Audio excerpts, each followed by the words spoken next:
Virus के बाद अब एक और संक्रमण ने दस्तक दे दी है, जहां एक और कोरोना वायरस के मरीजों की संख्या एक बार फिर से बढ़ने लगी है। संक्रमण फिर से फैलने लगा है। उसी बीच इस नए संक्रमण का आगमन कहीं न कहीं एक चिंता का विषय है। पर सबसे ज्यादा चिंता की बात तो ये है कि कोरोना वायरस की तरह ही इस संक्रमण का भी कोई इलाज नहीं है। सिर्फ सावधानी, सतर्कता और जागरूकता ही इसका इलाज है। क्या है ये संक्रमण, आइए बताते हैं।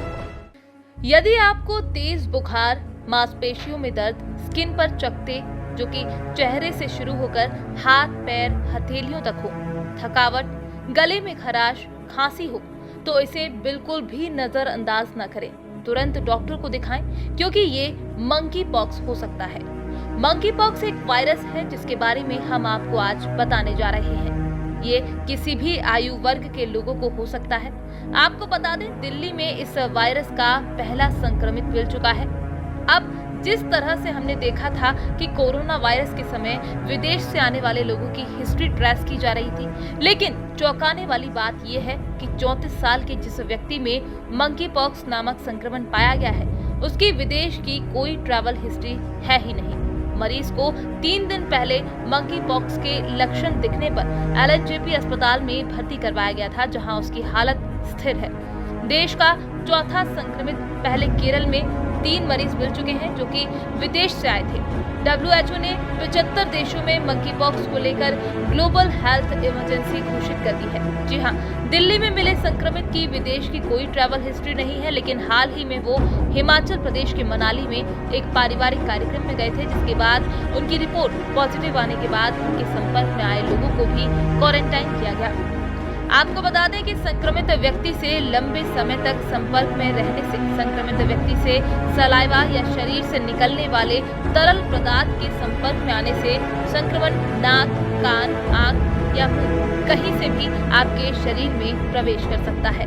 संक्रमित व्यक्ति के सीधे संपर्क में आने पर ही व्यक्ति संक्रमित हो सकता है। कोरोना की तरह ये संक्रमण हवा में नहीं फैलता। संक्रमित के संपर्क में आने पर 6 से 13 दिन या कई बार 5 से 21 दिन में इसके लक्षण दिखाई देते हैं। कई मरीजों को 2 सप्ताह तो कुछ को 4 सप्ताह तक ये संक्रमण रह सकता है। बच्चों में लंबे समय तक संक्रमण रहने का खतरा हो सकता है। इस बीमारी के होने पर बुखार, दर्द, निमोनिया जैसी बीमारियों के लक्षणों का इलाज किया जाता है।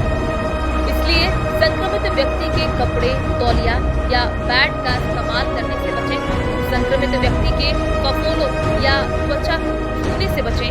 संक्रमित व्यक्ति के छींकने या खांसने से भी ये संक्रमण फैल सकता है। आपको बता दें, सन 1958 में पहली बार इस संक्रमण की पहचान हुई थी, जो कि बंदरों से शुरू हुई, जिसके नाम पर ही इसका नाम मंकी पॉक्स पड़ा। सन 1970 तक ये इंसानों में फैल चुका था। स्मॉल पॉक्स फैमिली का ही एक वायरस है मंकी।